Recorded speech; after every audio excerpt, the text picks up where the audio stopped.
KBS FM 90.7MHz 굿모닝 인천 이도영입니다. 박상병 시사평론가, 김은경 인하대 정치외교학과 초빙교수와 함께합니다. 두 분 안녕하세요. 네, 안녕하십니까. 네, 안녕하세요. 지난 23일 취임 후 국민의힘 한동훈 신임 대표 바쁜 나날을 보내고 있습니다. 지난 30일엔 윤석열 대통령과 비공개 회담을 갖는 등 당 대표로서 입지를 구축하기 위해 노력을 기울이고 있는데요. 한 대표의 승부수는 물론 산재에 있는 리스크에 대해서 두 분과 이야기 나눠보도록 하겠습니다. 오늘 두 분의 말부터 확인하고 토론 이어가겠습니다. 먼저 평론가님, 네. 어떤 말 뽑아오셨습니까? 네, 지금 국민의힘은 좀 관전 포인트가 이동하고 있는 거죠. 한동훈 대표가 대표직을 제대로 수행할 수 있을까? 예. 대통령실의 눈치에서 벗어날 수 있을까 등등과 관련이 많죠. 정점식 정책위원장이 잘리느냐 마느냐 뭐 이런 싸움도 주고 그러는데 예. 요 와중에 윤 대통령이 한동훈 대표를 만났습니다. 사실상의 뭐 독대로 봐야 되죠. 실제로 주변에 배석이 있었지만 거기서 한 얘기입니다.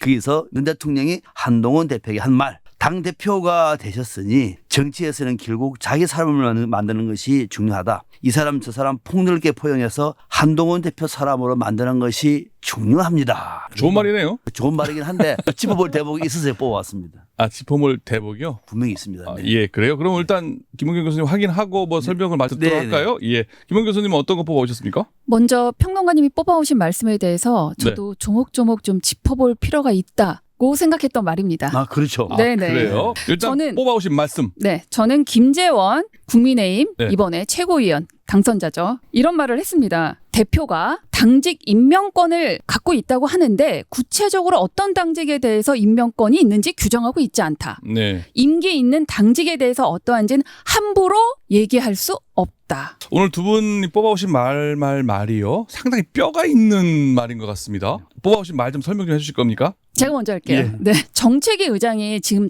당의 사역 중에 하나 굉장히 중요한 자리입니다. 정책을 또 총괄하는 자리이기도 하고 지금 김재원 의원이 당직의 임명권 대표한테 있다고 하는데 구체적이지 않다 이런 얘기가 있어서 제가 국민의힘 당원 제25조 사항을 봤습니다. 뭐라고 돼 있냐면 당대표는 당직자 인사에 관하여 임명권 즉 임명권과 면직권 사퇴시킬 권리가 있다. 네. 그리고 추천권을 가진다 이렇게 돼 있습니다. 그런데 지금 소위 친윤에서 얘기하는 건 이렇다 하더라도 당대표가 마음대로 이 당직자를 사퇴시키거나 또는 새로운 사람으로 임명할 수 없다. 정확하게 규정돼 있지 않다 이렇게 얘기하고 있지만 사실 이 제25조 사항만 봤을 때는 당대표에게 임명권이 있다라는 거는 확실합니다. 다만 이것을 원내대표와 협의하고 의원총회를 거쳐서 추인을 한다. 이런 게 문제인데 지금 친한에서는 점점점 이 문제에 대해서 좀 구체적으로 발언을 하고 있어요. 급기야 어제 이 서범수 사무총장이 한동훈 당대표의 뜻이다라고 얘기하면서 전직 당직자들의 전면 사퇴를 공식화했습니다. 다만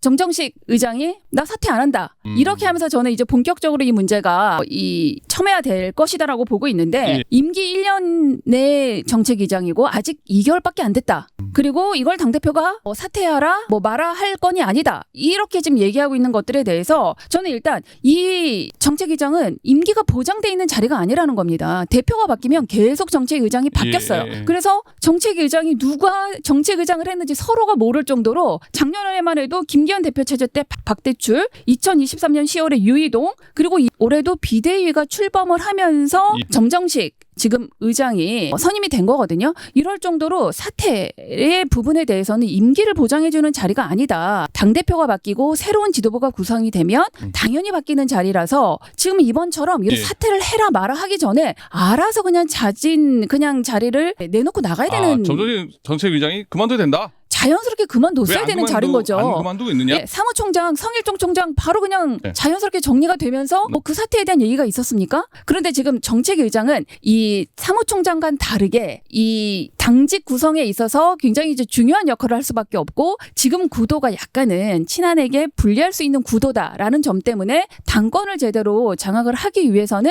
꼭 소위 친한 사람으로 대체해야 되는 그런 중요한 자리죠. 무슨 말씀인지 알겠는데 왜 근데 김재원 최고는 이런 말을 한 거예요? 왜 이런 말을 했는지는 조금 더 이따가 얘기하겠습니다. 김재원 최고위원이 이 말에 동의하지 않는다는 겁니까? 동의하지 않는다는 거죠. 그 얘기하는 거죠? 그렇죠. 어디서 함부로 얘기할 수 없다라고 얘기합니까? 왜 한동훈 대표를 자꾸 흔들고 견제고 날리는 거야. 이 얘기시죠? 그렇죠. 그럼요.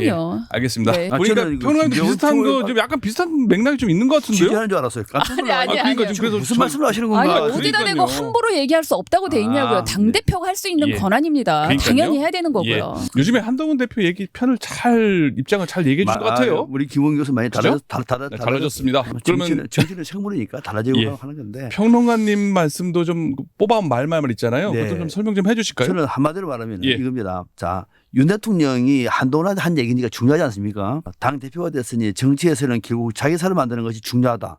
윤 대통령도 알고 있어요 보니까. 그러네요. 난 모르는 줄 알았어요. 자기 사람 많이 만들려고 하잖아요. 안 만들려고 하잖아요 본인은. 그럼 국민들이죠. 그러니까 윤 대통령도 알고 있었네. 예. 정치학자가 깜짝 놀라면 윤 대통령도 알고 계시구나. 예. 오케이. 예. 그다음에 이 사람 저 사람 폭넓게 포용해서 한 대표 사람으로 만드는 것이 중요하다. 이 얘기가 뭐냐면은 정정식 사무총장님 포용하세요. 아하. 라고 하는 메시지예요. 예. 근데 바로 그 다음 날 예. 안 돼. 저런 사퇴하세요. 이렇게 아하. 간 거거든요. 이거는 예. 윤 대통령이 사실상 이 사람 저 사람 품어서 당신 사람으로 만들라라고 하는 주문을 한 거예요. 근데 한동훈이가 노 한 거예요.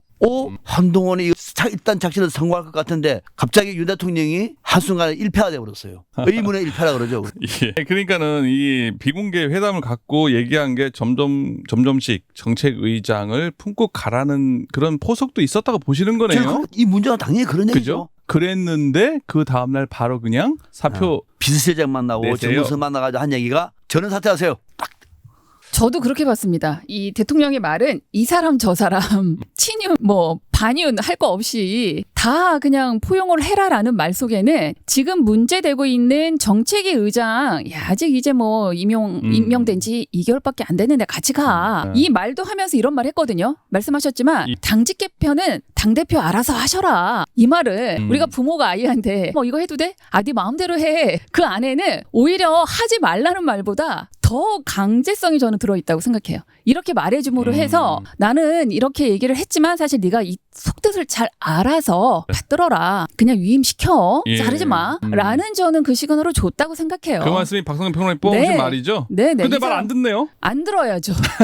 그래서 김원 안 교수님이 들어야죠. 예. 그 한동훈 네. 대표한테 손을 들어주고 있는 것 같은데 만나자마자 딱 어제 분명한 입장 표명한 것 확실하다. 예. 나는 이제 나의 길을 가겠다. 벌써부터 한 대표 상당한 견제구를 여기저기서 받고 있습니다. 이렇게 안 하면은 한동훈 대표가 이렇게 안 하면은 더 빨리 무너져요. 그걸 본인이 알아요.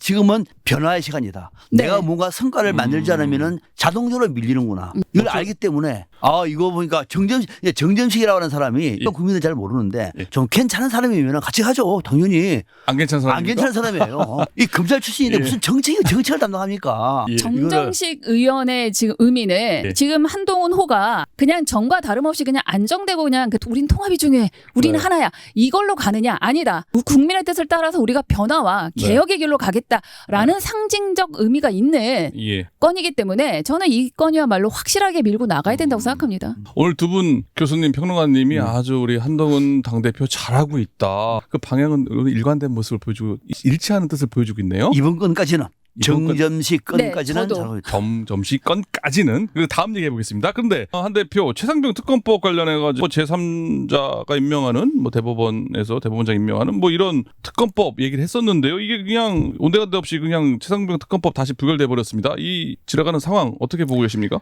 사실 시간이 별로 없었죠. 당대표 되자마자 이걸 가지고 다시 당론을 결정하고 할 수 있는 시간은 없었는데 네. 지금 민주당이 발의하면 필리버스터하고 다시 대통령이 거부권 행사하고 그러면 다시 재의결하고 부결되고 지금 이 코스가 또 반복이 됐어요. 무한 반복이에요, 그냥 완전히. 계속 반복될 도돌이표예요, 거예요. 저는 이 고리를 끊어야 된다. 한동훈 대표가 어쨌든 당 대표가 되는 과정에서 이건 확실하게 약속을 했잖아요. 국민들한테. 한 대표가 끊을 것이다 이거를. 끊어야죠. 그러니까 제3자를 추천하는 제3자가 추천하는 안으로라도 이거를 바꿔서 다시 국민의힘에서 발의를 하든 그리고 그걸 가지고 민주당하고 협의를 하든 어쨌든 저는 이거의 고리를 끊는 건 한동훈 대표가 해야 된다. 할 거라고 보십니까? 아니면 이렇게 그렇게 해야 된다는 당위성을 해야 얘기하시는 된다. 겁니까? 해야 된다. 근데 이 부분에서 지금 조금 저는 좀 의심이 되긴 합니다. 의심된다. 네. 평론가님 어떻게 보십니까? 저는 당초 최상병 특검과 관련해서는 민주당이 좀 원내 전략을 좀 잘 세웠으면 좋겠다라는 네. 적이 있습니다. 밀어붙이지 말고 될 수 있는지 없는지 상황을 보고 난 다음에 정치는 타이밍도 굉장히 중요하기 때문에 근데 왜 이렇게 서두르는지 모르겠다고 말씀드린 적이 있는데 예. 너무 서두르고 있어요. 지금 민주당 안에서는 또 이걸 법을 만들어가지고 또 밀어붙인다고 하면은 국민들은 진짜 최상병 건 가지고 정쟁으로 삼는다는 비판 쏟아집니다. 최상병이 무슨 죄가 있습니까? 이렇게까지 해야 됩니까? 그러니까 특검법을 하게 되면 진실을 예. 규명하고 한다고 하면은 민주당이 당신들이 양보할 건 뭐냐? 한 발 물러서봐라. 결국은 물러설 수 있는 방안을 일찍 찾지 못한 것이 문제예요. 그러면 이 지금 같은 경우에는 한동훈 대표가 얘기했던 제3의 특검을 민주당이 고민하지 않을 수 없어요. 예. 이제서 늦긴 했지만은 이전처럼 밀어붙일 것이 아니라 한 발 물러서서 한동훈 대표의 국민의힘과 무엇이 다른 것인지를 차별을 예. 가지고 한 발 양보하면서 반드시 특검법을 통과시키는 것이 급선무다. 예. 지금 임성건 사단장은 명예 전역한다 그러잖아요. 이 명예입니다, 명예. 알겠습니다. 4부에서 마저 듣겠습니다.